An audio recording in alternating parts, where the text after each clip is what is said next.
चलिए आज का लेक्चर शुरू करते हैं। एक बार नोटबुक खोलो, ठीक है, और ये देखो कि लास्ट के लेक्चर में मैंने एसिड बेस पढ़ाना शुरू किया था और उसमें क्या क्या चीज़ें कवर कर दी थी।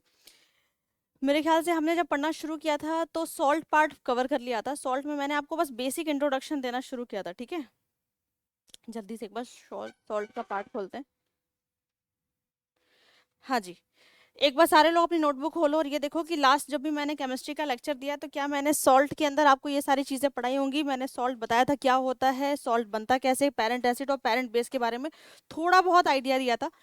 और भी मैं बताऊं तो मैंने आपको एक छोटे से एग्जांपल से समझाया था, NaCl का एग्जांपल देके बताया था कि उसके अंदर पेरेंट एसिड को पता कैसे करते हैं, ठीक है। लेकिन अभी मैंने बेस का नहीं पढ़ाया था आपको। मैंने बोला था कि जब भी हमारी नेक्स्ट क्लास होगी तो उसमें हम कवर करेंगे कि बेस को कैसे पहचानना है, ठीक है। चलो, तो आज की क्लास की शुरुआत करते हैं एक रिवीजन के साथ। चलो एक बार फिर से रिवाइज करते हैं जो मैंने लास्ट क्लास में पढ़ा दिया था, ठीक है। पुरानी बातें फिर से रिपीट करते हैं। सॉल्ट कब बनता है भाई? तो बड़ा सिंपल सा इसका जवाब है, जब एक एसिड और बेस आपस में रिएक्ट करते हैं तो क्या बनाते हैं, एज ए रिजल्टेंट सॉल्ट मिलता है, ठीक है। इसका मतलब कि सॉल्ट बनाने में किसी एसिड का रोल है और किसी बेस का रोल है, उसी को हम क्या बोलते हैं, पेरेंट एसिड और पेरेंट बेस, ठीक है। आपके सामने कुछ 6 टाइप के सॉल्ट के नाम लिखे हुए हैं, ठीक है। कैसा सॉल्ट लिखा हुआ है मैम? लिखा है chloride salt, sulphate salt, nitrate salt, acetate salt, phosphate salt और कार्बोनेट सॉल्ट, ठीक है। इसको समझते हैं। लास्ट क्लास में भी मैंने आपको बताया था कि जब भी कोई आपको क्लोराइड का सॉल्ट दिखे, जैसे मोस्ट फेमस एग्जांपल है दैट इज NaCl, ठीक है, और MgCl2, ऐसे नाम आपको बार बार देखने को मिल रहे हैं आपके चैप्टर में, ठीक है। यानी ये किस टाइप का सॉल्ट है? ये क्लोराइड का सॉल्ट है। और क्लोराइड के सॉल्ट में मैंने आपको पहले भी बताया था कौन सा एसिड यूज होता है। जब भी आपको कोई क्लोराइड का सॉल्ट दिखे तो आप अपने आंख बंद करके कौन सा एसिड का नाम लिखेंगे? HCl। यानी चाहे NaCl हो, चाहे MgCl2 हो, चाहे जिंक क्लोराइड हो, कोई भी सॉल्ट बना हो, अगर वो क्लोराइड का है तो पीछे कौन सा एसिड छुपा हुआ है? HCl छुपा हुआ, ठीक है। सल्फेट की बात करते हैं। अगर सल्फेट का सॉल्ट है तो मैम एसिड होगा, बेस होगा, बिल्कुल ठीक बात है। यानी यहाँ जो एसिड होगा वो होगा आपका H2SO4, ठीक है। नाइट्रेट की बात करते हैं कि मैम ये भी सॉल्ट है तो ऑफकोर्स एक एसिड होगा एक बेस होगा, तो नाइट्रेट में कौन सा एसिड होगा? HNO3, ठीक है। एसीटेट की बात करते हैं, यहाँ भी एक एसिड और एक बेस होगा। यहाँ होगा आपका acetic acid CH3COOH।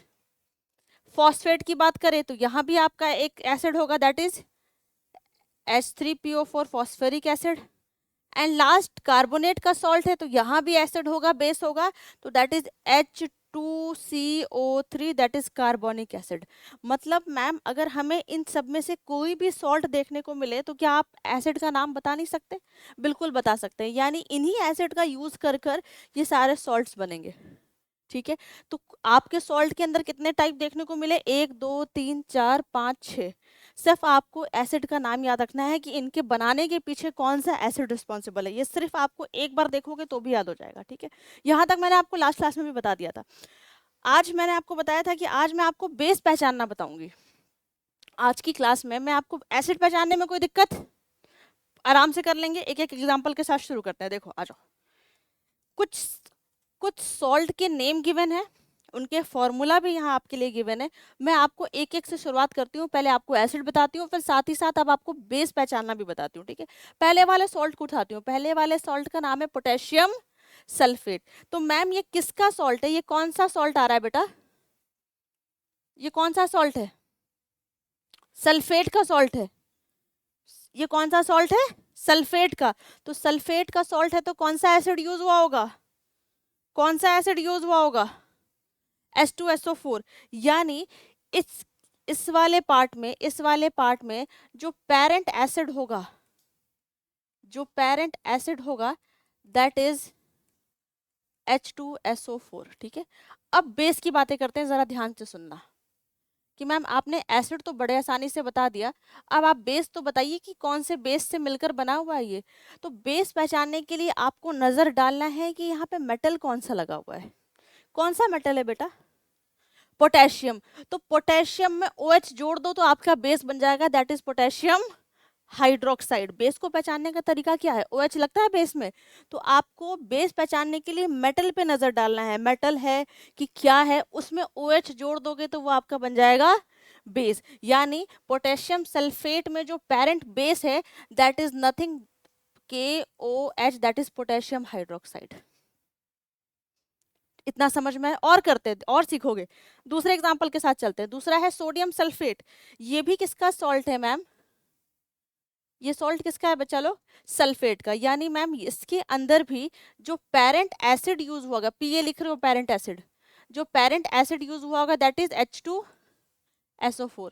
Ma'am base पहचानते हैं। बेस कैसे पहचानेंगे? मैंने क्या बताया, आप नजर डालिए कौन सा मेटल यूज हुआ है। तो सोडियम है, सोडियम के आगे OH जोड़ दो तो that is NaOH, sodium hydroxide एक बेस है।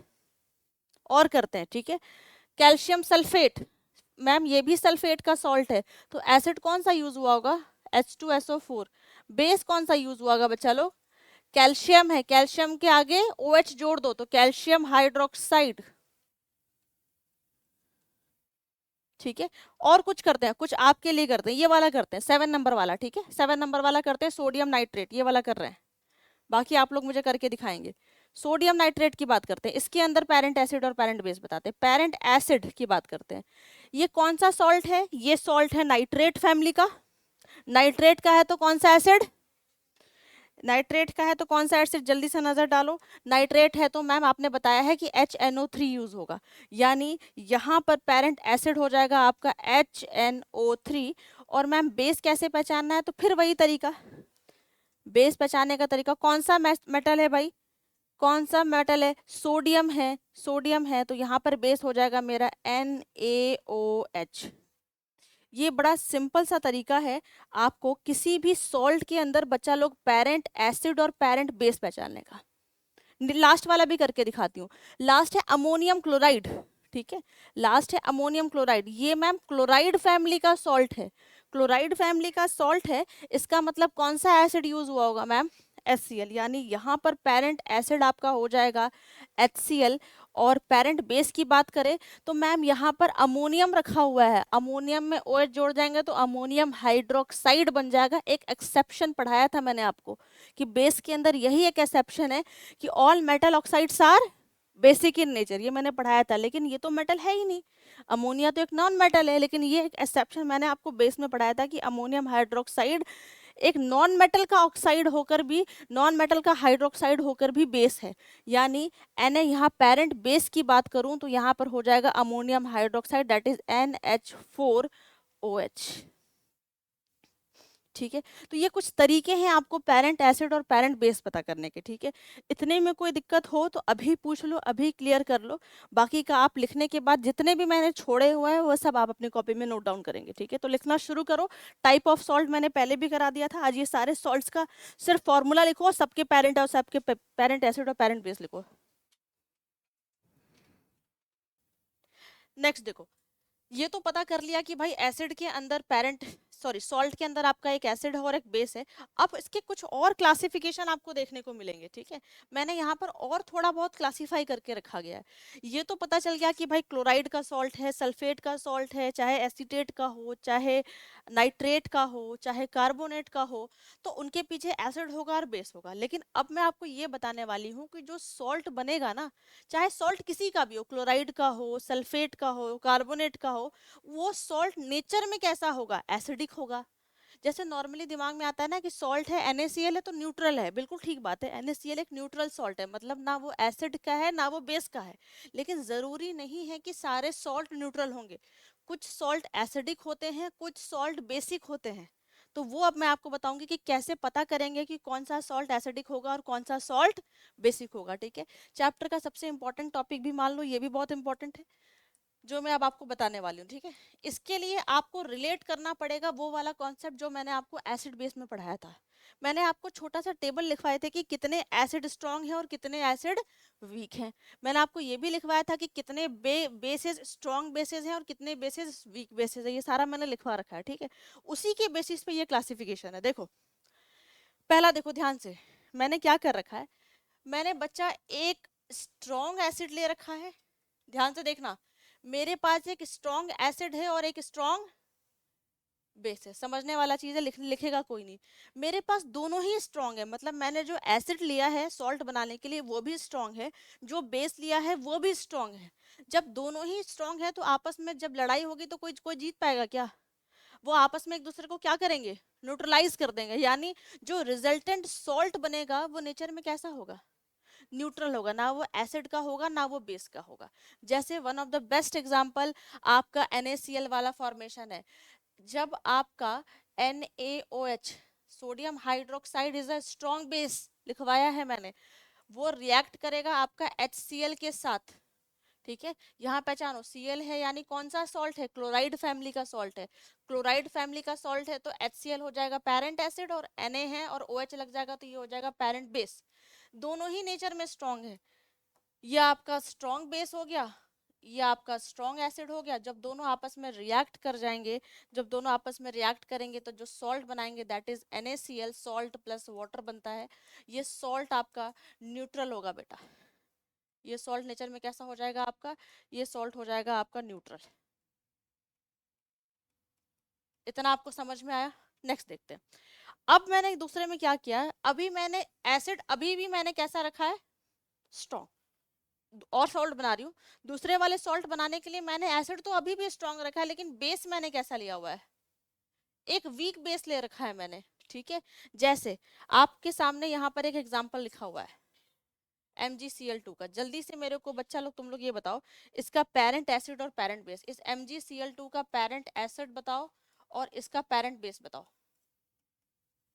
कौन सी फैमिली का सॉल्ट है, क्लोराइड, तो एसिड कौन सा हो जाएगा, HCl is a strong acid और a weak acid, strong acid. ठीक है, तो मैं यहाँ लिख देती हूँ ये मेरा स्ट्रॉन्ग एसिड है। बेस कौन सा होगा बच्चा, magnesium hydroxide. Magnesium hydroxide is a weak base और स्ट्रॉन्ग बेस, ये टेबल याद करनी पड़ेगी। मैंने बेस में 3 ही नाम लिखवाए होंगे आपको, NaOH, KOH और बैरियम हाइड्रोक्साइड। ये 3 ही कैसे हैं आपके, स्ट्रॉन्ग बेस हैं। उसके अलावा कोई भी आ जाए वो सारे कैसे हैं, वीक बेसिस है। यानी अब यहाँ पर लड़ाई, ध्यान से सुनना, यहाँ पर लड़ाई है वीक बेस के साथ और स्ट्रॉन्ग एसिड के साथ। तो ऑफ कोर्स जब दोनों में लड़ाई होगी तो कौन डोमिनेंट होगा, एसिड डोमिनेंट होगा। यानी जो सॉल्ट बन रहा है दिस MgCl2, जो सॉल्ट बन रहा है वो नेचर में कैसा होगा, एसिडिक। यानी the nature of this MgCl2 salt is acidic salt. समझ में आ रहा है चीजें कैसे डिवाइड कर रहे हैं? नेक्स्ट की बात करते हैं। एक और सॉल्ट बना रही हूँ, इस बार मैंने वीक एसिड ले रखा है। मेरे पास एसिड कैसा है, वीक है, और बेस कैसा ले रखा है, स्ट्रॉन्ग है। एग्जाम्पल देखिए, आपके सामने एक एग्जाम्पल लिखा है सोडियम कार्बोनेट का, सोडियम कार्बोनेट का। इसको डिवाइड करते हैं जल्दी से। अभी पिछले में भी डिस्कस किया था, सोडियम कार्बोनेट के अंदर पेरेंट एसिड क्या हो जाएगा, पेरेंट एसिड हो जाएगा आपका CO3 है तो कार्बोनिक एसिड हो जाएगा, दैट इज H2CO3।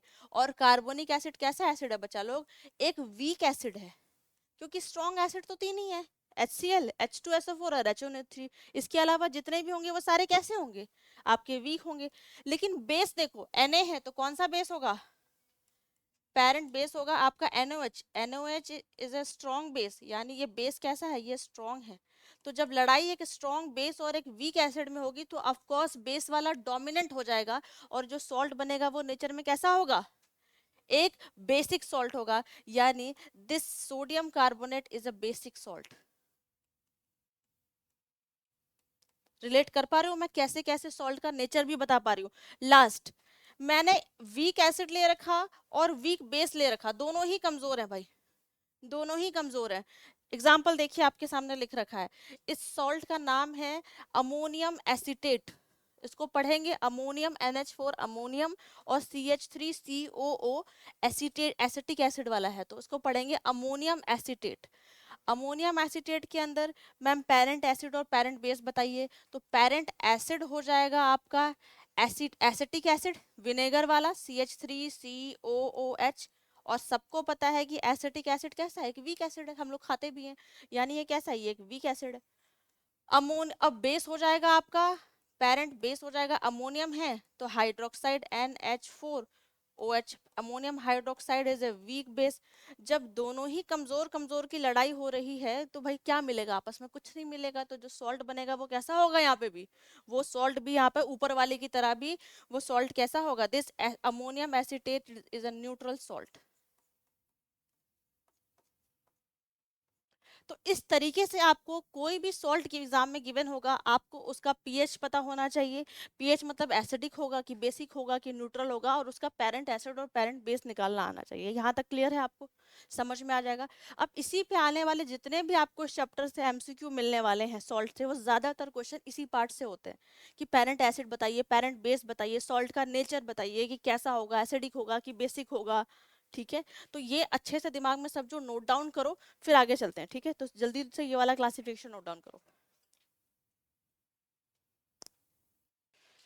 चलिए, इतना समझने के बाद नेक्स्ट कॉन्सेप्ट पे आ जाओ। ठीक है, नेक्स्ट तुम देख रहे हो एक छोटी सी मैंने ऊपर हेडिंग लिख रखी है, लिख रखा है preparation of A sodium hydroxide.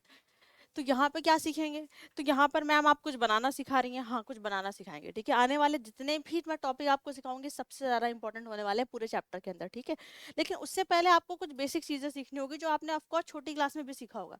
सबसे पहले बात करते हैं सबसे फेमस सॉल्ट की, दैट इज NaCl। हर इंसान जानता है सोडियम क्लोराइड के बारे में। सोडियम, इस पूरे चैप्टर में अभी आने वाले में जितनी चीजें आपको बताऊंगी ना, क्या क्या बताऊंगी, पहले एक लिस्ट बना लेते हैं। ठीक है, ताकि आपको भी थोड़ा सा आइडिया रहेगा कि हम आगे पढ़ने क्या क्या वाले हैं। देखो, सबसे पहले मैं आपको सिखाऊंगी कि सोडियम हाइड्रोक्साइड कैसे बनाते हैं।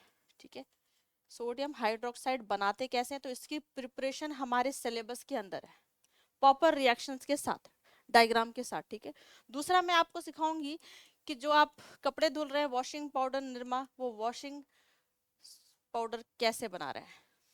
ठीक है, उसकी प्रिपरेशन आपके सिलेबस में प्रॉपर रिएक्शंस के साथ। ठीक है, तीसरा आपको पढ़ाएंगे हम जो आपके किचन में यूज होता है, दैट इज बेकिंग सोडा।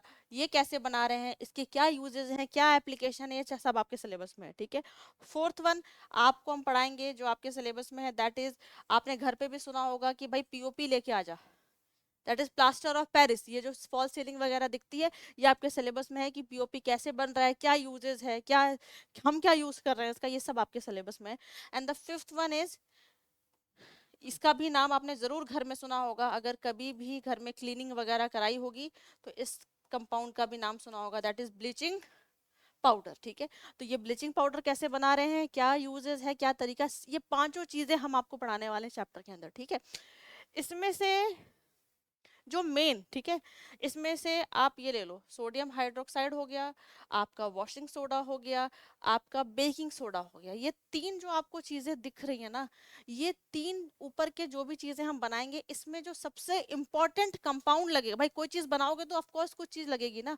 अगर आप कुछ भी चाहे कुछ भी बनाओ तो कोई चीज तो चाहिए, जैसे मैगी बनाना तो मैगी बनाने के लिए मैगी तो चाहिए, बिल्कुल वैसे ही ऊपर के ये तीन चीजों को बनाने के लिए आपको जो रॉ मटेरियल चाहिए, जैसे कोई सब्जी बनानी हो तो ऑफ कोर्स सब वेजिटेबल्स चाहिए आपको, बिल्कुल वैसे ही कि ऊपर के तीन चीज बनाने के लिए आपको जो रॉ मटेरियल चाहिए, दैट इज सोडियम क्लोराइड। ठीक है, यानी सोडियम क्लोराइड सबसे इंपॉर्टेंट है।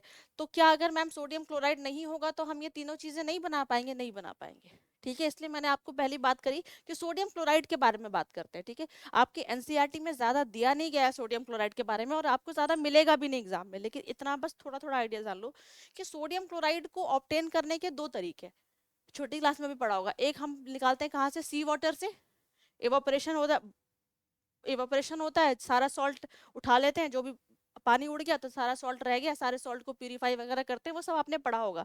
यानी सोडियम क्लोराइड का सोर्स हमारे पास क्या है, एक तो सी वाटर से ले लेंगे हम इवापोरेशन करा के, दूसरा अंडरग्राउंड डिपॉजिट से, अर्थ के अंदर से भी निकालते हैं बहुत बड़े बड़े से क्रिस्टल्स।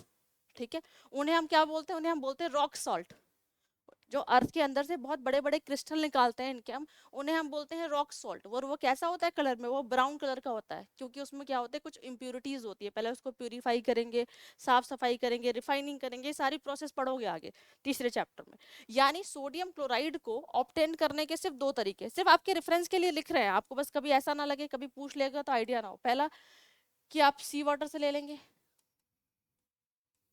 ठीक है, दूसरा आप उसको अंडरग्राउंड डिपॉजिट से ले लेंगे। ठीक है, अंडरग्राउंड डिपॉजिट, और तीसरा, हम उसको बना भी तो सकते हैं। कैसे बनाएंगे, लैब में कैसे बनाएंगे सोडियम क्लोराइड? ये दो तरीके तो हैं, और इसके अलावा तीसरा क्या है जो हम इसके लैब में बनाएंगे? कैसे बनाएंगे भाई?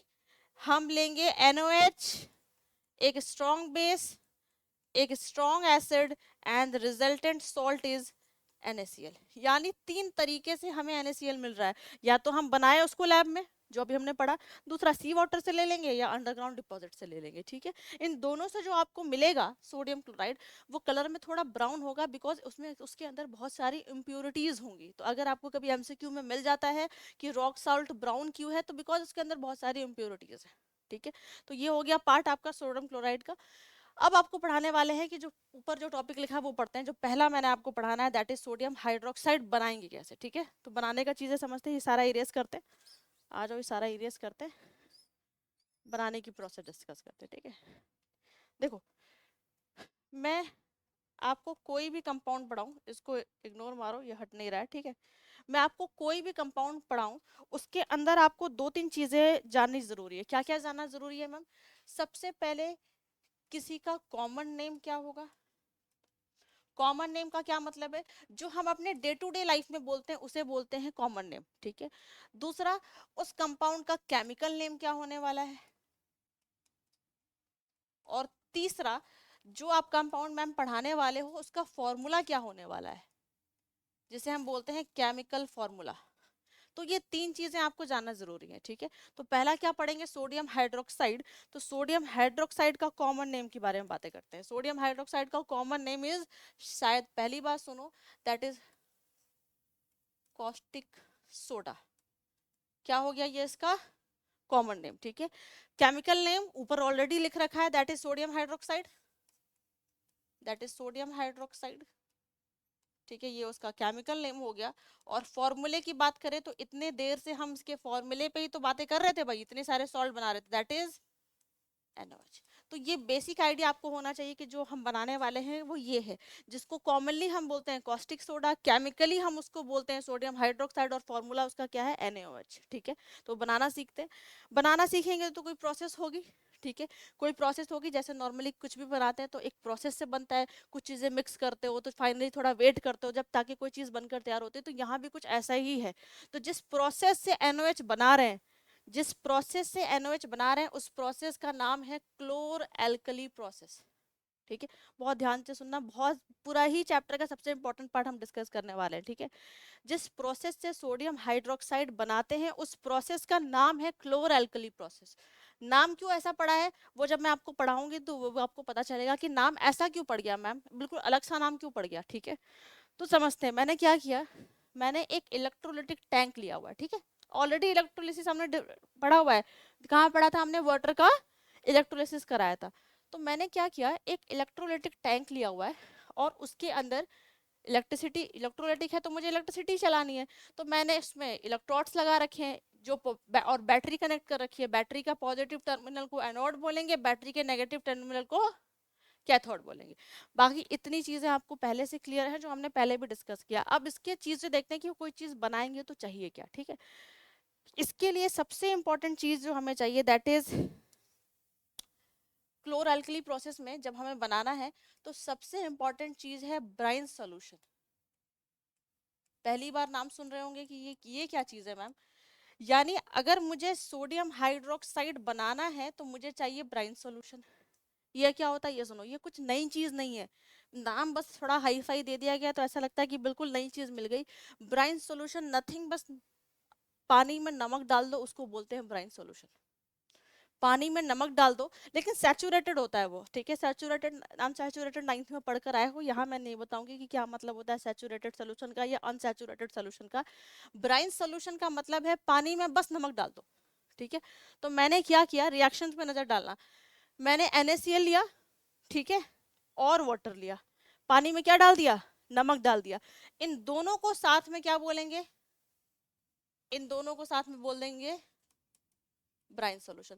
तो आप एग्जाम में ये लिखकर नहीं आएंगे कि सोडियम क्लोराइड है प्लस वाटर है, आप सिंपली लिखेंगे कि हम यूज क्या कर रहे हैं, ब्राइन सॉल्यूशन। हम क्या यूज कर रहे हैं, ब्राइन सॉल्यूशन, यानी नमक का पानी यूज कर रहे हैं सोडियम हाइड्रोक्साइड बनाने के लिए। ठीक है। अब मैं क्या करूंगी, मैंने डाल दिया, मैंने जो नमक का पानी है मैंने इस इलेक्ट्रोलाइटिक टैंक में डाल दिया, मैंने स्विच ऑन कर दिया, रिएक्शन होनी शुरू हो जाएगी। जैसे ही पानी है तो पानी में क्या होना चाहिए, चीजें अपने आयंस में डिसोसिएट होना शुरू हो जाएंगी। आयंस में जिसको आयनाइजेशन बोलते हैं, यही पढ़ाया था ना। तो एक बात बताओ, ध्यान से सुनना, मेरे पास दो चीजें हैं, एक मेरे पास NaCl है और एक मेरे पास वाटर है, बस समझते जाना, ठीक है। जब NaCl टूटेगा तो बेटा क्या बनाएगा, Na प्लस और Cl माइनस, मानते हो, पानी यही तो बनाएगा आयंस में। जब वाटर स्प्लिट होगा तो वाटर क्या बनाएगा, आपका H प्लस बनाएगा और OH माइनस बनाएगा। ये आयंस डिसोसिएट होना शुरू हो जाएंगे जैसे ही स्विच ऑन करेंगे, ठीक है। अब ध्यान से सुनने वाली बात है, जो प्लस वाला है, जो प्लस वाला है, बस इधर नजर डालना, जो प्लस वाला है वो किसकी तरफ भागना चाहेगा बेटा, जो प्लस वाला है वो भागना चाहेगा कैथोड की तरफ। तो इनमें लग जाएगी रेस, बस समझते जाना धीरे धीरे। तो इनमें लग जाएगी रेस कि भाई Na वाला पहले जाएगा कि H वाला पहले जाएगा। तो ऐसे केसेस में क्या होता है कि जो हाइड्रोजन है, जो हाइड्रोजन वाला आयन है वो थोड़ा तेज निकल जाता है, ठीक है, उसकी एफिनिटी ज़्यादा अच्छी होती है, वो इलेक्ट्रॉन लेने के चक्कर में तेजी से जाएगा। जो हाइड्रोजन वहां पर है ना, जो H प्लस बना हुआ है, वो सोडियम के तुलना में तेजी से जाएगा और कैथोड पे जाकर हाइड्रोजन गैस बनकर बाहर निकल जाएगा।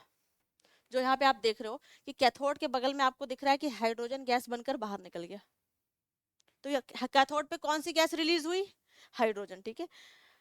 फिर जो माइनस वाला है, ये जो माइनस वाला है, ये कहाँ भागना चाहेगा, ये भागना चाहेगा एनोड की तरफ। फिर वही बात, इनमें भी रेस लग जाएगी कि क्लोरीन वाला तेजी से भागेगा कि OH वाला तेजी से भागेगा। तो इसमें देखा गया कि क्लोरीन इसमें से बाजी मार गया भाई, क्लोरीन जाएगा, बिल्कुल तेजी से जाएगा OH की तुलना में, और क्लोरीन गैस, और वो क्लोरीन गैस बनकर एनोड पे बाहर निकल जाएगा। इतना समझ में आ रहा है चीजें आपको, जो हाइड्रोजन था वो कैथोड पे बाहर निकल गया, जो क्लोरीन था वो एनोड पे बाहर निकल गया।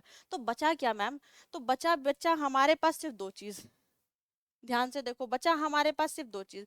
मेरे पास बच गया Na और बच गया मेरे पास OH माइनस, दोनों मिलके क्या बनाएंगे, Na सोडियम हाइड्रोक्साइड, और यही मुझे बनाना था। तो ये पाया गया कि फाइनली क्लोरीन एनोड पे निकल गई, हाइड्रोजन कैथोड पे निकल गई, और नियर दी कैथोड, ये कैथोड का इलेक्ट्रोड है ना, इसके अगल बगल, इसके अगल बगल आपको सोडियम हाइड्रोक्साइड मिल जाएगा, निकालो, प्यूरिफाई करो और यूज करो। तो ये तरीका है आपको क्लोर एल्कली प्रोसेस से सोडियम हाइड्रोक्साइड बनाने का। फिर से मैं रिपीट करा रही हूँ, मैंने इलेक्ट्रोलाइटिक टैंक लिया, उसमें ब्राइन सॉल्यूशन डाला, स्विच ऑन किया, स्विच ऑन करते ही मेरा जो आयंस थे, जो पॉजिटिव वाले आयंस थे, उनमें से हाइड्रोजन जीत गया, वो कैथोड पे हाइड्रोजन गैस बनकर निकल गया। मेरा जो नेगेटिव वाले आयंस थे, दैट इज अनायन, उनमें से रेस हुई, उनमें से क्लोरीन जीत गया और वो क्लोरीन गैस बन के एनोड पे निकल गया। मेरे पास सोल्यूशन में बचा सिर्फ Na और OH, वो दोनों मिलकर बनाएंगे सोडियम हाइड्रोक्साइड, और सोडियम हाइड्रोक्साइड मुझे कहीं नियर दी कैथोड मिलेगा, उसे हम बोलते हैं नियर दी कैथोड मिलेगा। तो ये तरीका है सोडियम हाइड्रोक्साइड बनाने का। एक बार रिएक्शन देखो, ये मेरा ब्राइन सोल्यूशन है, ये मेरा ब्राइन सोल्यूशन है, कुछ चीजें यहाँ लिख रही हूँ। क्लोरीन गैस कहाँ मिलेगी भाई, एनोड पे, हाइड्रोजन गैस मिलेगी कैथोड पे, और सोडियम हाइड्रोक्साइड जो मेन मेरा प्रोडक्ट है वो मुझे मिलेगा नियर दी कैथोड, ऐसे लिखते हैं, नियर दी कैथोड, ठीक है। तो ये आपका एक डायग्राम से समझाया मैंने चीजें, ये आपकी ऊपर रिएक्शन लिखी हुई है। अब इसका नाम समझते हैं कि नाम क्यों पड़ा क्लोर एल्कली प्रोसेस, ठीक है।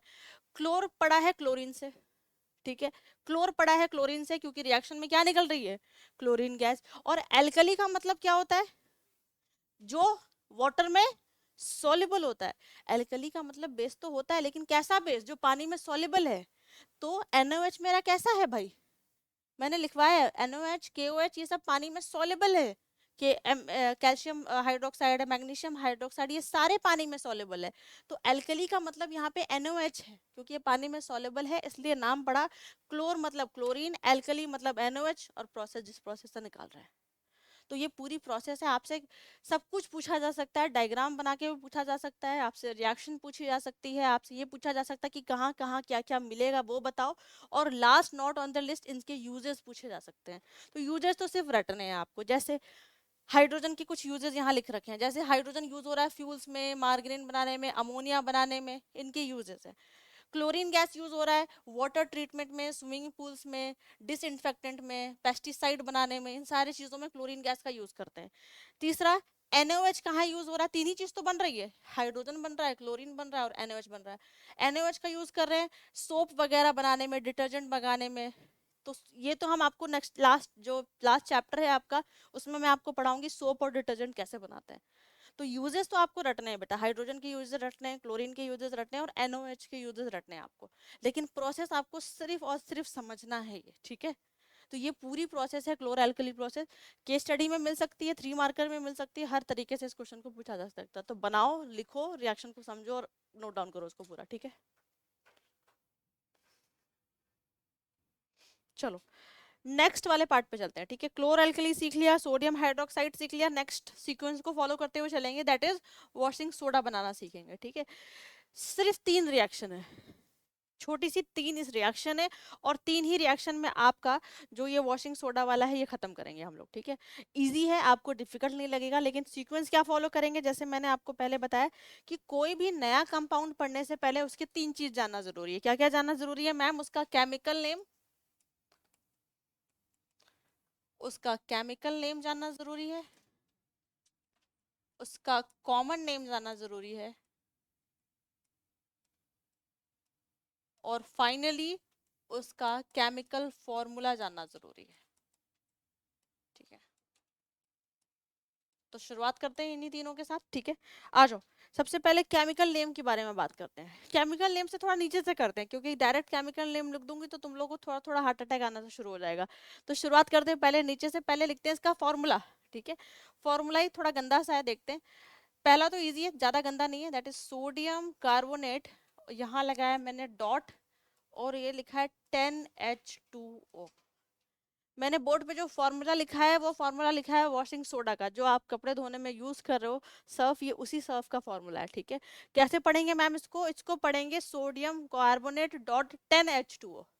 10H2O क्या है ये हम पढ़ेंगे चैप्टर का last topic, that is water of crystallization. लेकिन अभी आप ऐसा समझ लीजिए कि सोडियम कार्बोनेट के कंपाउंड में मैंने 10 पानी के मॉलिक्यूल्स जोड़ दिए हैं, ठीक है।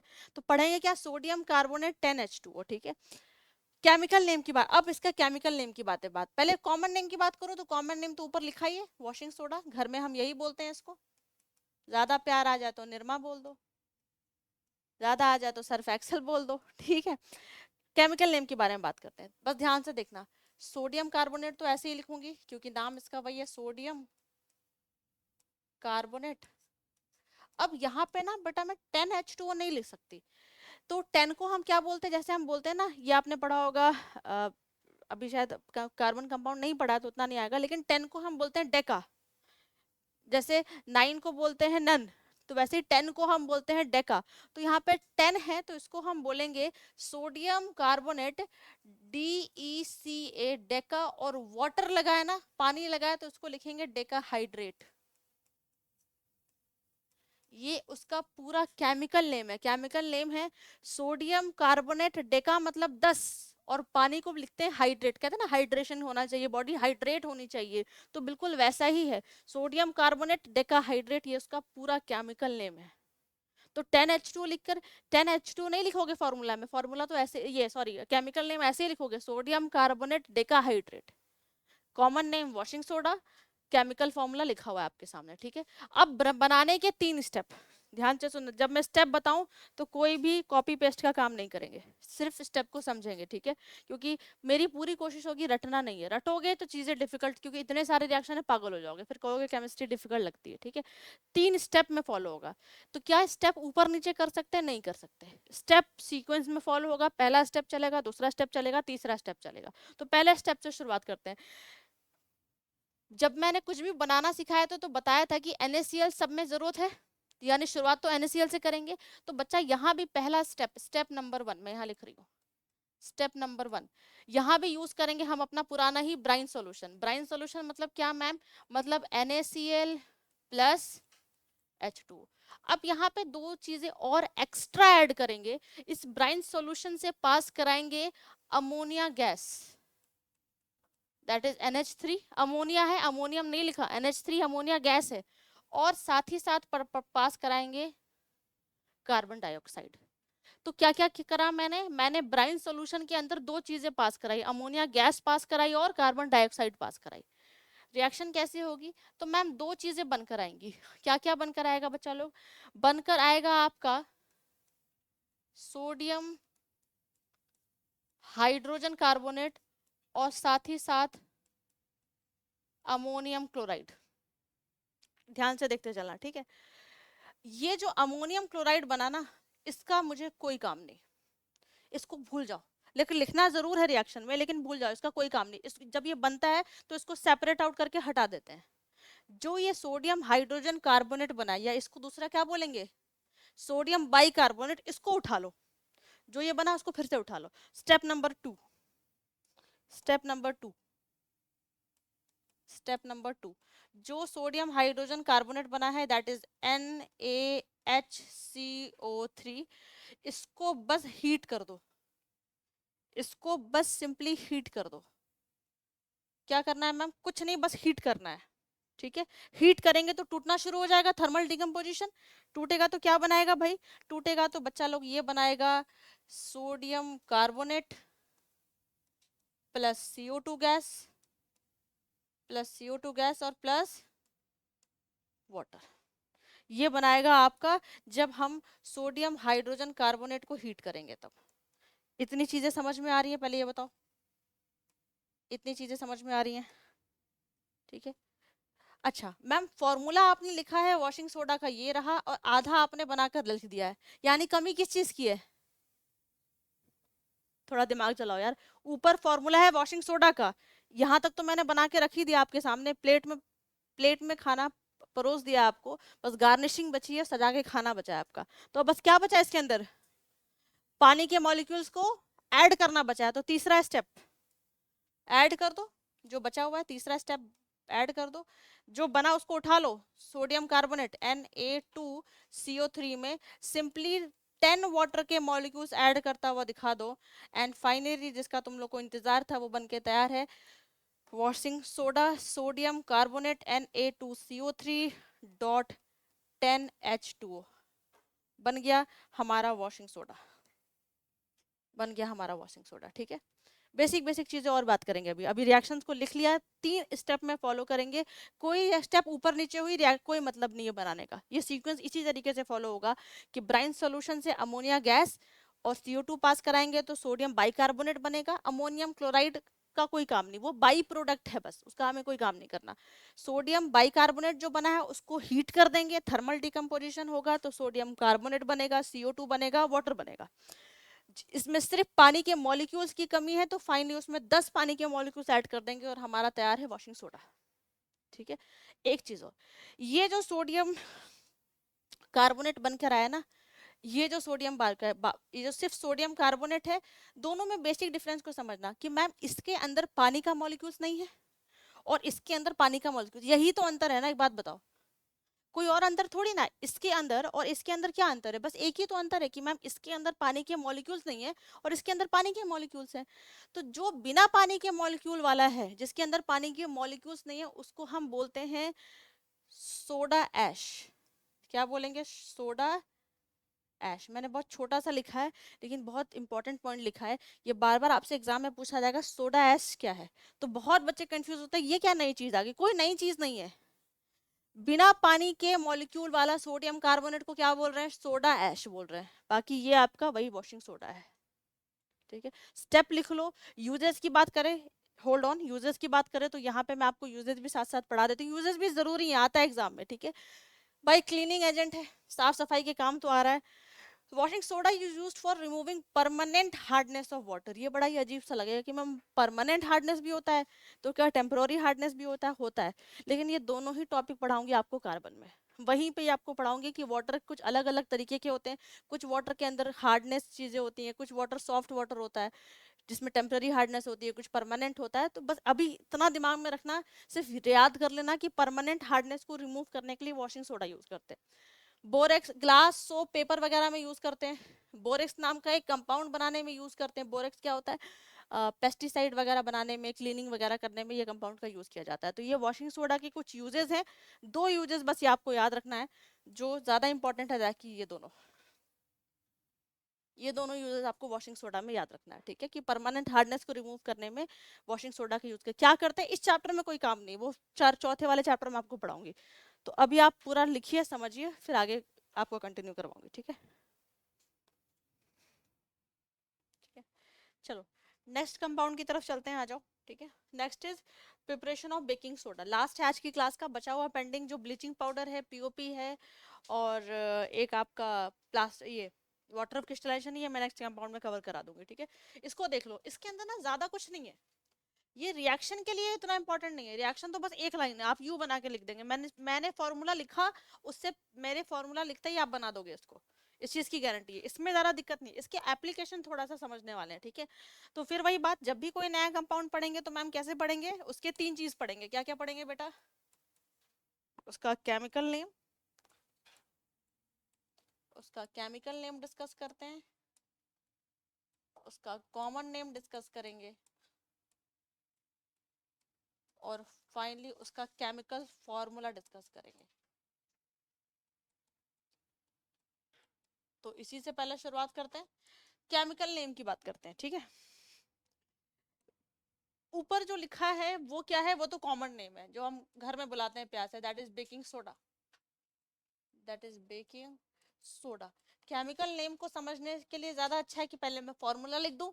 फॉर्मूला लिखते ही आप कहोगे मैम ये था बेकिंग सोडा, NaHCO3, जस्ट अभी पहले पढ़ा है हमने। क्या है, अब क्या बनेगा केमिकल नेम? जल्दी बताइए।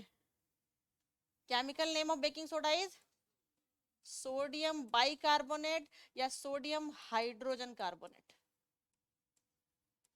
इतना सिंपल, सोडियम हाइड्रोजन कार्बोनेट, ये हो गया इसका केमिकल नेम। डन। बनाएंगे कैसे? थोड़ा दिमाग लगाओ, जस्ट पढ़ा है मैंने, बनाएंगे कैसे? बनाएंगे कैसे मैम, कैसे बनाएंगे? इसका पिछला वाला स्टेप, सेम प्रोसेस, पहला तो यही बना रहे थे, same process, just first step of washing soda क्या था मैम? ब्राइन सॉल्यूशन है NaCl प्लस वाटर, उसके साथ पास कराएंगे ammonia gas along with CO2 gas. तो मेरा रिजल्टेंट में बनकर निकलेगा, NaHCO3, साथ ही साथ अमोनियम क्लोराइड। तो मेरा बन गया भाई, बन गया। यहाँ तो सिरदर्दी नहीं है कि मैम आपने एक तीर से 2 निशाने हो गए, मैंने वॉशिंग सोडा पढ़ाया और बेकिंग सोडा भी हमने बनाना सीख लिया, ठीक है? तो मैंने पहले बताया, इसके रिएक्शन में दिक्कत नहीं आएगी, इसके एप्लीकेशन को समझते हैं, ठीक है? तो बन गया ये रिएक्शन, बस इतना एक रिएक्शन लिख के खत्म करो इसकी प्रिपरेशन, ठीक है? सुनो, वॉशिंग बेकिंग सोडा के यूजेस पे बात करते हैं। पहला तो बेकिंग सोडा, आपने सुना होगा कि जब भी घर में किसी को एसिडिटी होती है तो कहते हैं भाई किचन में बेकिंग सोडा रखा है, जाके टेस्ट कर लो, ठीक है? यानी कहीं ना कहीं ये क्या कर रहा है, हमारे पेट में एसिड जो है उसको न्यूट्रलाइज कर रहा है, ठीक है? एक चीज और बात करते हैं, आपने सुना है कि केक वगैरह बनता है तो बेकिंग सोडा डालते हैं? जरूर सुना होगा कि केक वगैरह डालते हैं तो बहुत ज्यादा नहीं डालते, बस चुटकी भर सा हम बेकिंग सोडा जरूर ऐड करते हैं, ठीक है? क्यों ऐड करते हैं, किस लिए करते हैं, वो सारा डिस्कस करते हैं। पहले एक बात बताओ कि अगर मुझे अगर मुझे केक बनाना है, ध्यान से समझते जाना, अगर मुझे केक बनाना है तो ऑफ कोर्स मुझे चीज़ों को हीट करना पड़ेगा। माइक्रोवेव में रखोगे तभी तो केक बनाओगे। यानी अगर मुझे केक बनाना है और मुझे बेकिंग सोडा डालना है तो मुझे इसको हीट करना पड़ेगा। बात जमती है कि नहीं, पहले ये बताओ। यहाँ तक समझ में आ रहा है ना कि मुझे केक बनाना है तो मुझे केक का सारा मिक्सचर रेडी कर दो, और उसके अंदर चुटकी भर बेकिंग सोडा डालने का मतलब है आपने NaHCO3 डाला, और डालने के बाद कवर किया, कवर करके माइक्रोवेव में डाल दिया, यानी आपने किसको हीट किया? NaHCO3 को हीट किया। अब एक बात समझना, थोड़ी सी जगह खाली हो तो, मैं यहाँ जगह तो नहीं है, यहाँ बहुत कचरा है, यहाँ यही समझाते हैं। ये रिएक्शन लिख लिया, हटाओ इसको, रिएक्शन थोड़ा हटा रही हूँ क्योंकि मुझे आपको समझाना है ना, तो समझाने के लिए ज़्यादा बेटर है कि मैं रिएक्शन हटा दूँ, ठीक है? एक तो ये बॉक्स नहीं हट रहा, कोई नहीं, आ जाओ, इसी पे लिखते हैं NaHCO3, ठीक है?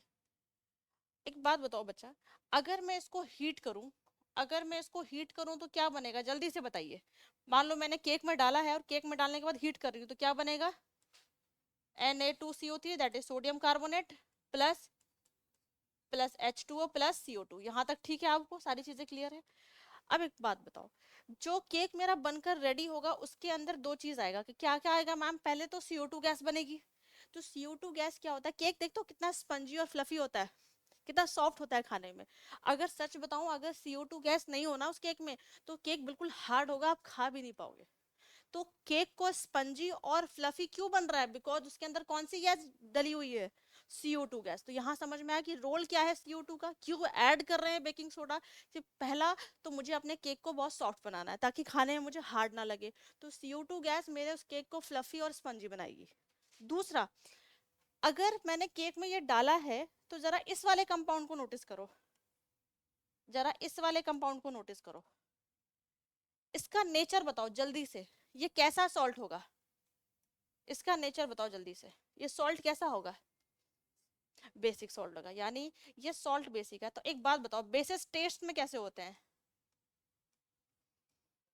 बेसिस टेस्ट में कैसे होते हैं, बिटर। तो भाई अगर ये केक में मैं ये डालकर हीट कर दूं तो केक तो कड़वा हो जाएगा, केक तो खाने वाला ही नहीं होगा, आप उस केक को खा ही नहीं पाओगे। बातों को समझना।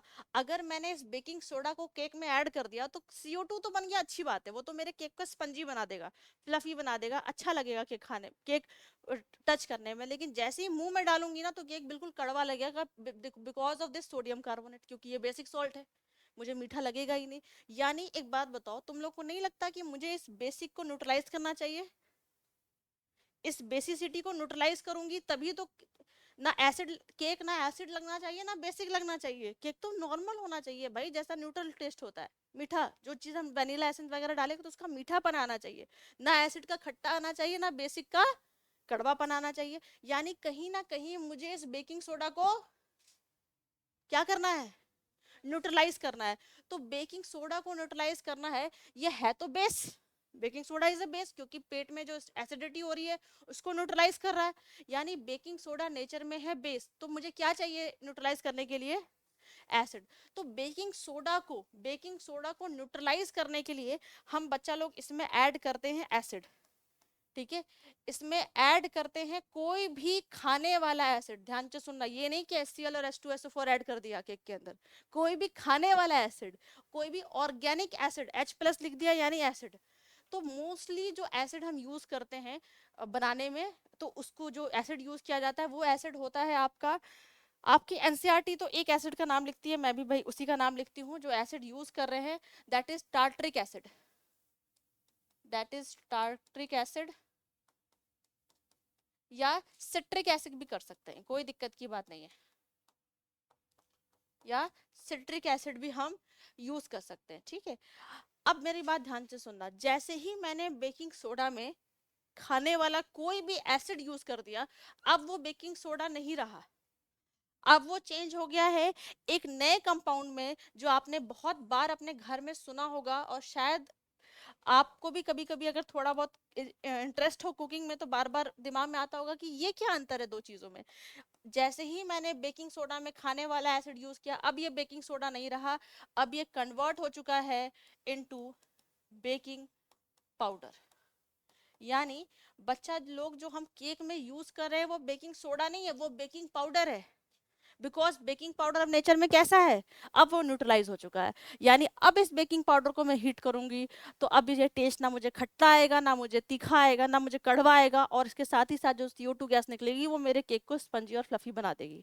यानी बेकिंग सोडा को कन्वर्ट किस में करेंगे हम, बेकिंग पाउडर में, बाय एडिंग एनी खाने वाला acid, most commonly tartaric acid, ठीक है। तो ये सारी चीजें हैं, बस एक बार पढ़ते हैं, बस ध्यान से सुनना, अभी खत्म नहीं हुआ लिखने वाला काम, रुको एक बार ये वाली लाइन को रीड करते हैं। देखो, baking soda is used in making baking powder, इन्होंने पहली लाइन में लिख दिया baking soda is used in making baking powder, ठीक है। Baking powder is mixture of baking soda and tartaric acid which is used in making cakes and bread, this is because on heating NaHCO3 decomposes to give out CO2 which causes the bread or cake to rise and makes them highly porous, ठीक है। The function of tartaric acid or citric acid is to neutralize sodium carbonate formed during heating, as otherwise the cake or bread will taste better. तो आपसे 2-3 तरीकों से पूछा जाएगा कि baking soda को बेकिंग पाउडर में कैसे बनाना है, by adding any tartaric acid, citric acid. दूसरा, रोल क्या है एसिड का, to neutralize the basicity of the sodium carbonate. तीसरा, CO2 का क्या फंक्शन है, रिएक्शन से लिखकर बताइए. तो जो मैंने पीछे रिएक्शन कॉपी करी है ना, ये जो मैंने रिएक्शन लिखी है, ये वाली रिएक्शन की, अगर सिर्फ इसको हीट करोगे तो ये बेसिक सॉल्ट है, ये बिटर टेस्ट करेगा, तो इसमें ऐड कर देंगे खाने वाला एसिड H+ और ये बेकिंग पाउडर बन जाएगा. ठीक है, लास्ट दो बस खत्म कर रहे हैं. Baking soda is use in acid fire extinguisher. Fire extinguisher देखा है, कोचिंग में भी लगा रखा है हमने. ठीक है, उसके पास 2 नॉब होते हैं, ध्यान से सुनना. उनके अंदर अगर उसका कुछ वर्किंग देखोगे ना, तो वर्किंग कुछ ऐसा होता है, 2 छोटे छोटे से कंटेनर होते हैं. कंटेनर ऐसा है, कंटेनर ऐसा है. एक वाले कंटेनर में भरा होता है H2SO4 और एक वाले कंटेनर में भरा होता है NaHCO3. ठीक है, जैसे ही हम नॉब प्रेस करते हैं फायर एक्सटिंग्विशर का, ये दोनों कंटेनर आपस में मिक्स हो जाते हैं. प्रेस करने से पहले बस भरे रखे हैं, मिक्स नहीं हुए आपस में. लेकिन जैसे ही मैंने नॉब प्रेस किया फायर एक्सटिंग्विशर का, ये दोनों कंटेनर आपस में मिक्स हो जाएंगे. और जब मिक्स हो जाएंगे तो H2SO4 यानी एक एसिड किसके साथ रिएक्ट कर रहा है, एक एसिड किसके साथ रिएक्ट कर रहा है, this is metal carbonate. Metal का बाइकार्बोनेट है. जब एसिड किसी मेटल के बाइकार्बोनेट के साथ रिएक्ट करता है तो क्या बनाता है, जब एसिड किसी मेटल के बाइकार्बोनेट के साथ रिएक्ट करता है तो सॉल्ट बनाता है और वाटर बनाता है और कार्बन डाइऑक्साइड गैस रिलीज करता है. यानी मुझे सॉल्ट से कोई लेना देना नहीं, वाटर वेपर से कोई लेना देना नहीं, क्योंकि पानी थोड़ी ना, वो तो वेपर बनाएगा. लेकिन जो कार्बन डाइऑक्साइड गैस बनी है, वो हमारे जहां भी आग लगी रहेगी, तो जैसे ही CO2 गैस बनेगी इनके मिक्सचर से, तो CO2 गैस एयर की सप्लाई को कट ऑफ कर देगी. ठीक है, क्योंकि CO2 का यही तो काम होता है, CO2 का एयर की सप्लाई को कट ऑफ कर देगी, तो आग बुझाने में काम आता है. तो आपसे पूछा जाएगा कि सोडा एसिड फायर एक्सटिंग्विशर क्या कैसे काम कर रहा है, तो आप बस सिंपली इतना बताओगे कि 2 सेपरेट कंटेनर है, जैसे ही नॉब प्रेस करेंगे दोनों मिक्स हो जाएंगे. एज अ रिजल्टेंट मुझे CO2 गैस मिलेगी, बिकॉज एसिड रिएक्ट कर रहा है किसी मेटल के बाइकार्बोनेट के साथ. तो रिएक्शन में सॉल्ट बनेगा, वाटर वेपर बनेगा और CO2 बनेगा. तो CO2 क्या करेगा, ऑक्सीजन की सप्लाई को कट ऑफ कर देगा. ऑक्सीजन की सप्लाई कट ऑफ होगी तो आग बुझ जाएगी. तो ये पूरा एप्लीकेशन है आपका बेकिंग सोडा का. कुछ भी पूछा जा सकता है, रटना नहीं, सिर्फ समझना चीजों को. ठीक है, तो नोट डाउन करो. आज की क्लास में यहाँ पे ओवर करती हूँ, नेक्स्ट 2-3 बचे हैं वो नेक्स्ट क्लास में कवर करा दूंगी. ठीक है, था मैंने सारी चीजें. ठीक है, आ जाओ आज की क्लास को शुरू करते हैं. ठीक है, ब्लीचिंग पाउडर के बारे में बात करते हैं. ठीक है, पहले की तरह हमेशा वही चीज कि जब भी कोई नया कंपाउंड पढ़ेंगे तो उसके बारे में 3 चीजों के बारे में पढ़ाई करेंगे. क्या क्या 3 चीजों के बारे में पढ़ेंगे, तो जब भी कोई नया कंपाउंड पढ़ेंगे तो 3 चीजों के बारे में पढ़ेंगे. सबसे पहले हम उसके कॉमन नेम के बारे में बात करेंगे. नेक्स्ट उसके केमिकल नेम के बारे में बात करेंगे. और लास्टली फिर हम उसके केमिकल फॉर्मूले के बारे में बात करेंगे.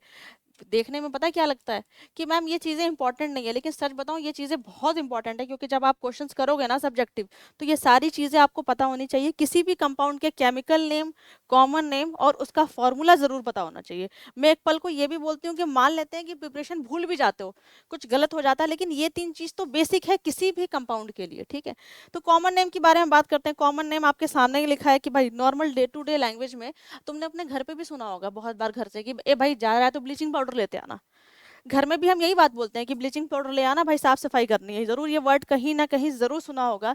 यानी जो कॉमनली हम अपने घर पे बोल रहे हैं, ये जो नाम ऊपर लिखा है यानी ये कॉमन नेम ही है, दैट इज ब्लीचिंग पाउडर. ये इसका कॉमन नेम है ब्लीचिंग पाउडर. ठीक है, केमिकल नेम बताने से पहले मुझे ज़्यादा बेटर लगता है कि हम केमिकल फार्मूला पे बात कर ले. ठीक है, अगर केमिकल फार्मूला पता होगा तो फार्मूले से आप उसका केमिकल नेम बता लेंगे. ब्लीचिंग पाउडर का फार्मूला है CaOCl2. थोड़ा सा डरना नहीं है कि इस क्या टाइप का फार्मूला लिख दिया. अच्छा, Ca क्या है जल्दी से नाम बताओ. यानी पहले लिख दूं कैल्शियम, बीच में क्या दिख रहा है, ऑक्सीजन दिख रहा है ना बीच में, वो 0 नहीं है, O है. केमिस्ट्री का O मतलब ऑक्सीजन. ऑक्सीजन का सिर्फ ऑक्सी निकाल लो, ऑक्सीजन जन पूरा नहीं लगाना, सिर्फ ऑक्सी निकाल लो. यानी कैल्शियम ऑक्सी, और क्लोरीन है तो आगे लगा देंगे क्या, क्लोराइड, तो इसका केमिकल नेम मैंने केमिकल फॉर्मूले से बना दिया, दैट इज कैल्शियम ऑक्सीक्लोराइड। गलती मत करना, बहुत बार पूछा जाता है कि ब्लीचिंग पाउडर का प्रिपरेशन बताइए और ब्लीचिंग पाउडर का केमिकल नेम, कॉमन नेम और केमिकल फॉर्मूला लिखिए, ठीक है। प्रिपरेशन बहुत सिंपल है, सच में बहुत सिंपल है, बिल्कुल जैसे वॉशिंग सोडा थोड़ा सा तुम लोग को लगा होगा कि मैम 3 स्टेप में आप बना रहे हो, लेकिन इसकी प्रिपरेशन सच में बहुत सिंपल है। कैसे बनाते हैं देखो, इसके लिए वही अपना मोस्ट फेमस चीज, क्या, जो हमने पहले पढ़ा हुआ है, नहीं पहले चैप्टर में जो बहुत बार हमने पढ़ा है, उसका नाम है, मैं नाम लिख रही हूँ, जल्दी से नाम बताइए, कैल्शियम हाइड्रोक्साइड। और प्यार से बोल दूं तो क्या बोलूंगी इसको, जल्दी से बताओ class, slack lime.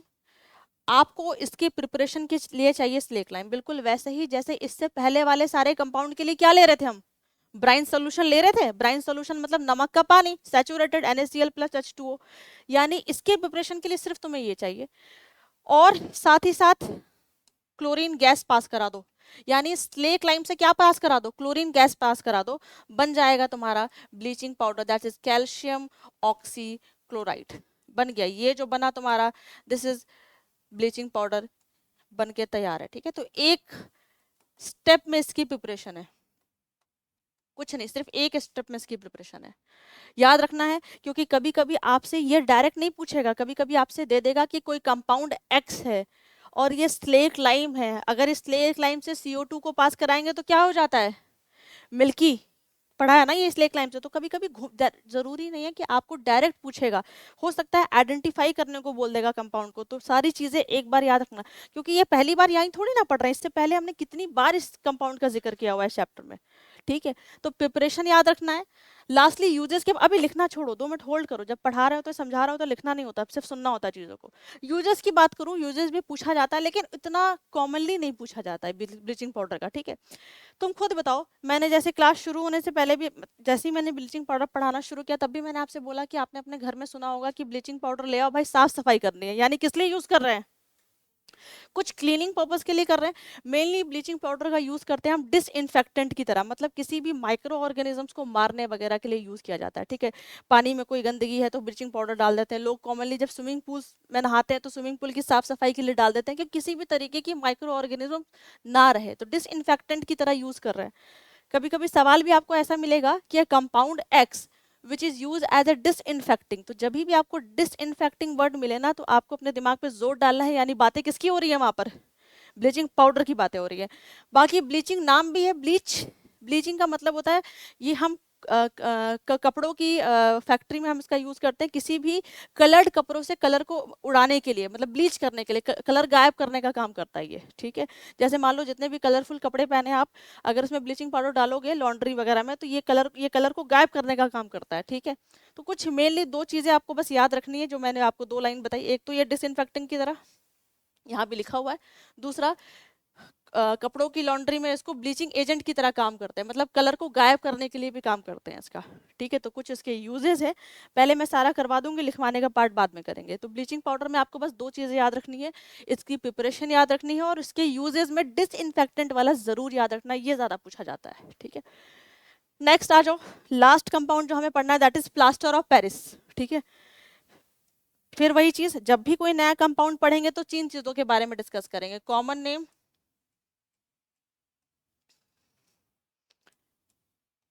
Chemical name and chemical formula, ठीक है, एंड केमिकल फॉर्मूला, ठीक है।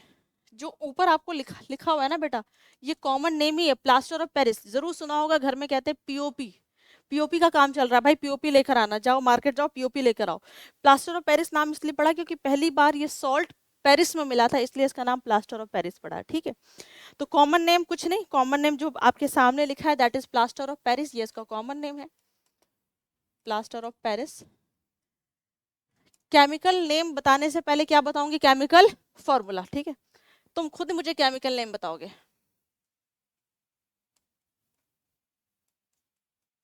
चलो पढ़ते हैं इसका, ठीक है, पढ़ना शुरू करते हैं।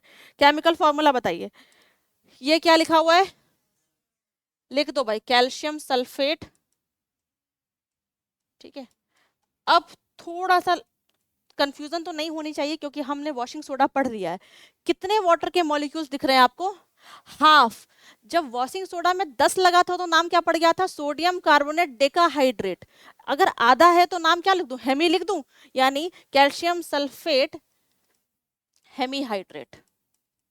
ये हो गया इसका केमिकल फॉर्मूला नेम, ठीक है। तो कभी भी इस आप सिर्फ फॉर्मूला याद रखिए, आप फॉर्मूले से केमिकल नेम रटने की जरूरत नहीं है। अगर आपको फॉर्मूला याद आ गया तब तो आप खुद ही बना लोगे। तुम देख भी रहोगे, मैं कभी भी आपको पहले केमिकल नेम नहीं बताती, पहले मैं आपको केमिकल फॉर्मूला बताती हूँ। अगर आप फॉर्मूला आपको याद है तो आप केमिकल नेम अपने आप ही बना लोगे, तो रटने की जरूरत नहीं इन चीजों को। बहुत अच्छे से समझना, सबसे इंपॉर्टेंट कंपाउंड में से एक है ये। स्टार मार्क कर दिया इसलिए ताकि इसको दिमाग से नहीं निकालना। चलो देखते हैं, इसकी प्रिपरेशन भी इजी है, कोई डिफिकल्ट नहीं है, लेकिन इसकी प्रिपरेशन सीखने से पहले आपको एक नए कंपाउंड से पाला पड़ने वाला है। लिखेगा कोई नहीं, पहले सब लोग देखेंगे, लिखने का काम बाद में। कुछ अलग दिख रहा है? पीओपी का फॉर्मूला क्या है? ये है। नीचे क्या लिखा कि मैम आपने लिखा तो कैल्शियम सल्फेट है, लेकिन यहाँ पर आपने आधा वाटर मॉलिक्यूल लगाया है और यहाँ पे पूरा 2 मॉलिक्यूल है। ये जो मैंने कंपाउंड बनाया है ना बेटा, ये पीओपी नहीं है, ये कुछ और है। ये पीओपी नहीं है, ये कुछ और है। क्या है मैम? ये है एक नया कंपाउंड, शायद आप पहली बार सुन रहे होगे, जिसका नाम है जिप्सम। ये एक नया कंपाउंड है, आपने पहली बार, ये क्लास 10th में ही आप पहली बार सुनोगे एसिड बेसिस एंड सॉल्ट्स में, जब हम पीओपी की प्रिपरेशन पढ़ते हैं। ये नया कंपाउंड है जिप्सम। इसमें 2 वाटर मॉलिक्यूल है, यानी अगर इसका नाम पढ़ूंगी तो मैं क्या पढ़ूंगी? Calcium sulphate dihydrate. एक बात बताओ, मुझे इससे ये बनाना है, ठीक है, तो क्या डिफरेंस है दोनों में? तुम बोलोगे पानी के मॉलिक्यूल्स का ही तो डिफरेंस है मैम।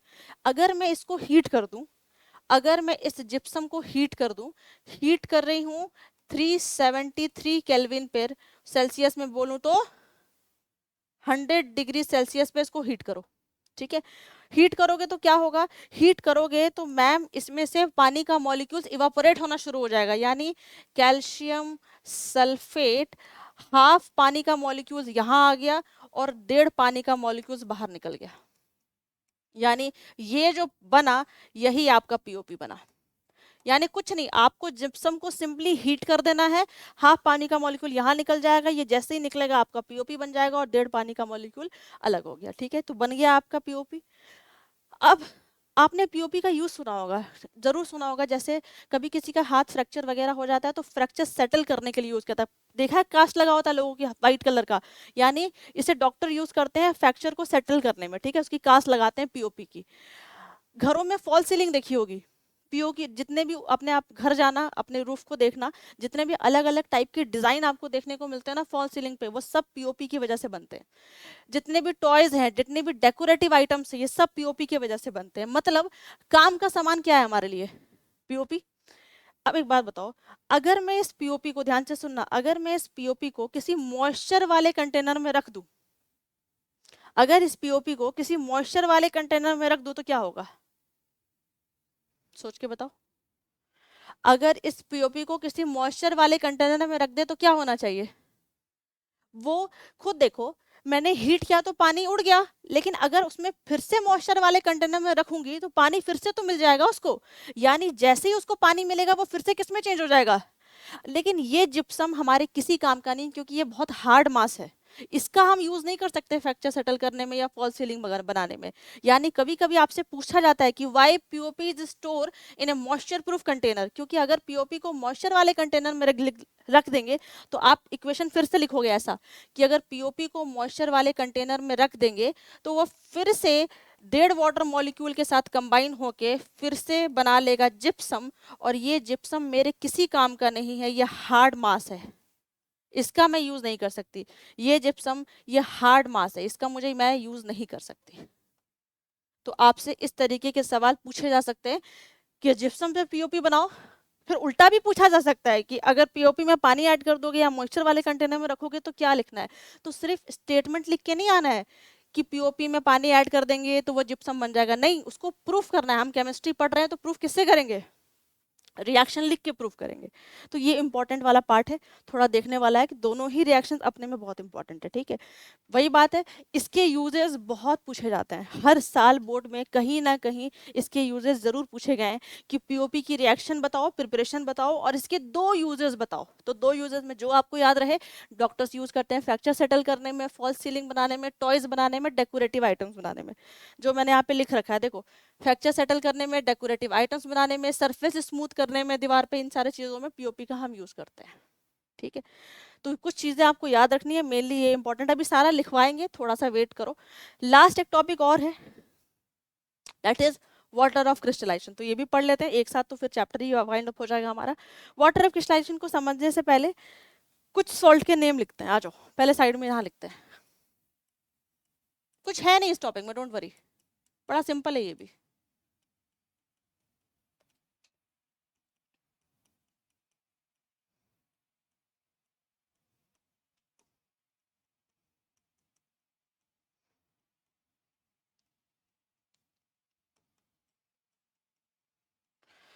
ये जितने भी सॉल्ट के नाम लिखे हैं सारे इस चैप्टर में पढ़े हैं, बस एक FeSO4 वाला नहीं पढ़ा है, वो तुमने कहाँ पढ़ा हुआ है, पहले वाले चैप्टर में पढ़ा हुआ है, ठीक है। फेरस सल्फेट मैंने पढ़ाया था आपको। नॉर्मली बच्चों के दिमाग में यही होता है, बच्चे क्या जो साइंस नहीं भी थोड़ा बहुत जानता है तो उसको ये लगता है कि जब भी हम सॉल्ट की बातें करते हैं ना, तो सॉल्ट कैसा होता है, ड्राई होता है। नॉर्मली लोगों को भी यही लगता है कि तुम जब सॉल्ट की बातें करोगे ना, तो वो ज्यादातर इमेजिन करते हैं कि घर का जो टाटा नमक होता है जो घर में हम यूज करते हैं खाने में, तो सॉल्ट का मतलब सॉल्ट कैसा होगा, हमेशा ड्राई होगा। लेकिन जरूरी नहीं है हमेशा सॉल्ट ड्राई हो, ये जरूरी नहीं है। सॉल्ट कभी कभी वाटर के मॉलिक्यूल के साथ कंबाइन हो जाता है, क्योंकि कुछ सॉल्ट्स के ना इंटरसेलुलर स्पेस में जगह होती है और उस जगह में पानी का मॉलिक्यूल जाके फिक्स हो जाता है। यानी हर सॉल्ट ड्राई नहीं होता, कुछ सॉल्ट, यानी कुछ सॉल्ट जो मैं आपको पढ़ा रही हूँ, कुछ सॉल्ट आपके हाइड्रेटेड होते हैं, जिसमें पानी का मॉलिक्यूल्स अटैच होगा, उसको क्या बोलेंगे हम, हाइड्रेटेड। ये जितने भी सॉल्ट मैंने यहाँ लिखे हैं, ये जितने भी सॉल्ट्स मैंने यहाँ बनाए, सब में तुम्हें वाटर का मॉलिक्यूल दिख रहा है। ये देखो 5, ये देखो 7 वाटर का मॉलिक्यूल, ये हाफ वाटर का मॉलिक्यूल, ये 10 वाटर का मॉलिक्यूल। यानी इन सारे सॉल्ट्स में कहीं ना कहीं मॉइस्चर है, पानी है, इनके स्ट्रक्चर में पानी जाके फिक्स हुआ है। यानी इन सारे सॉल्ट्स को हम कैसा सॉल्ट्स बोलेंगे, हाइड्रेटेड सॉल्ट। ये हाइड्रेटेड सॉल्ट सब नहीं होता, कुछ होते हैं। ये हाइड्रेटेड सॉल्ट किसी सॉल्ट को शेप देने में, उसको कलर देने में बड़ा हेल्पफुल होता है। इसका काम ही इतना होता है। जैसे याद करो, जब मैंने आपको FeSO4 बताया था, तो मैंने बताया था कि ये 7H2 है, जैसे ही आप हीट करोगे तो ये 7H2O इवापोरेट हो जाएगा। तो वो ग्रीन कलर से किस में चेंज हो रहा था, व्हाइट कलर में। यानी जो इसका ग्रीन कलर दिख रहा है, इट्स ऑल बिकॉज कि ये पानी का 7 मॉलिक्यूल उसमें अटैच है। यानी ये, और यही जो पानी का मॉलिक्यूल अटैच है, इसे हम बोलते हैं वाटर ऑफ क्रिस्टलाइजेशन। यानी ये किसी भी सॉल्ट को शेप और कलर इंपार्ट करने के लिए रिस्पॉन्सिबल है। तो जो सॉल्ट में पानी का मॉलिक्यूल दिखेगा उन्हें हम हाइड्रेटेड सॉल्ट बोलेंगे, और जिन सॉल्ट्स में तुम्हें पानी का मॉलिक्यूल नहीं दिखेगा उन्हें हम एनहाइड्रस सॉल्ट बोलते हैं। NHYDRA क्या होगा, एनहाइड्रस, एनहाइड्रस सॉल्ट बोलते हैं। अब एक चीज याद करो, तो मैं 2 कंपाउंड पढ़ाया था, जल्दी से याद करो। एक मैंने पढ़ाया था ये, और एक मैंने पढ़ाया था ये दोनों कंपाउंड इस चैप्टर में पढ़े हैं, ठीक है। आपसे कभी कभी पूछा जाएगा कि दोनों में क्या डिफरेंस है, या वॉशिंग सोडा क्या है। ध्यान से सुनना, दोनों में कुछ डिफरेंस नहीं है। वॉशिंग सोडा को मैं सिंपली इतना बोल सकती हूँ कि हाइड्रेटेड सोडियम कार्बोनेट ही तो वॉशिंग सोडा है। इसको क्या बोलते हैं, इसको बोलते हैं, याद करो जब मैंने प्रिपरेशन पढ़ाई थी तो मैंने आपको बताया था कि ये जो बना है इसको हम क्या बोलते हैं, इसे हम बोलते हैं सोडा ऐश। यानी सोडा ऐश कुछ और नहीं, कोई नई चीज नहीं है, ये एनहाइड्रस सॉल्ट है। यानी anhydrous sodium carbonate is called soda ash. इसमें पानी का मॉलिक्यूल अटैच नहीं है, तो यानी ये एनहाइड्रस है। कभी कभी पूछता है कि एनहाइड्रस सोडियम कार्बोनेट और हाइड्रेटेड सोडियम कार्बोनेट में अंतर बताओ, तो तुम्हें ये सब चीजें पता होना चाहिए कि इसमें पानी का मॉलिक्यूल अटैच नहीं है, इसको सोडा ऐश बोलते हैं, और हाइड्रेटेड सोडियम कार्बोनेट को ही तो हम वॉशिंग सोडा बोल रहे हैं। यानी ये एक हाइड्रेटेड सॉल्ट का एग्जाम्पल है। तो आपसे ज्यादा कुछ नहीं पूछा जाएगा, डोंट वरी, तुमसे बस एक चीज पूछा जाएगा कि हाइड्रेटेड और एनहाइड्रेटेड सॉल्ट में अंतर बताओ। तो आप सिंपली बता सकते हो कि पानी का मॉलिक्यूल्स अटैच है, पानी का मॉलिक्यूल्स अटैच नहीं है। दूसरा, एमसीक्यू में कभी कभी पूछा जाता है, आपको 2-3 सॉल्ट के नाम दे देगा और पूछा जाएगा इनमें से कौन सा सॉल्ट हाइड्रेटेड है। तो मैंने यहाँ पे जितनी भी लिस्ट लिखी है, डोंट वरी, आपके सिलेबस से ही आएगा, कभी आउट ऑफ सिलेबस नहीं आएगा। तो जितने भी यहाँ पे मैंने आपको लिस्ट लिख के दी है, तो एक बार इन सब में वाटर का मॉलिक्यूल जरूर याद रखो। कोई भी सॉल्ट का नाम दे देगा और पूछेगा कि पहचानो कि इनमें से कौन सा हाइड्रेटेड सॉल्ट है, तो आपको इन सबके नाम ध्यान से देख लेने, सबके नंबर भी याद रखने, कहीं 2 है, कहीं 10 है, कहीं हाफ है, कभी 7 है, कभी 5 है। तो आपको बस इनके नाम जरूर याद रखने कि अच्छा मैम ने पढ़ाया था ये सब हाइड्रेटेड सॉल्ट्स हैं। ठीक है, तो ये सारी चीजें यहीं पे आपका पूरा चैप्टर खत्म है। कुछ नहीं, वाटर क्रिस्टलाइजेशन में ज्यादा आपसे कुछ पूछने वाला नहीं है, बस चीजें क्लियर होना चाहिए कि भाई पानी का मॉलिक्यूल अटैच है तो हाइड्रेटेड है, नहीं अटैच है तो एनहाइड्रस है, बड़ा सिंपल सा। ठीक है, तो एसिड बेस का चैप्टर यहीं पे खत्म करते हैं। नोट्स बनाओ, रिविजन शुरू रखो, किसी भी रिएक्शन को रटना नहीं है। मैंने कोई भी रिएक्शन रटवाई नहीं है अभी तक, जितने भी पढ़ाई सिर्फ समझाया है।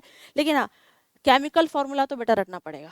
सबके केमिकल फॉर्मूला याद होगा तो केमिकल नेम तो अपने आप बन जाएगा। ठीक है, तो चैप्टर को वाइंड अप करते हैं, सारे नोट्स बनाओ, रिवीजन शुरू करेंगे इसका फिर।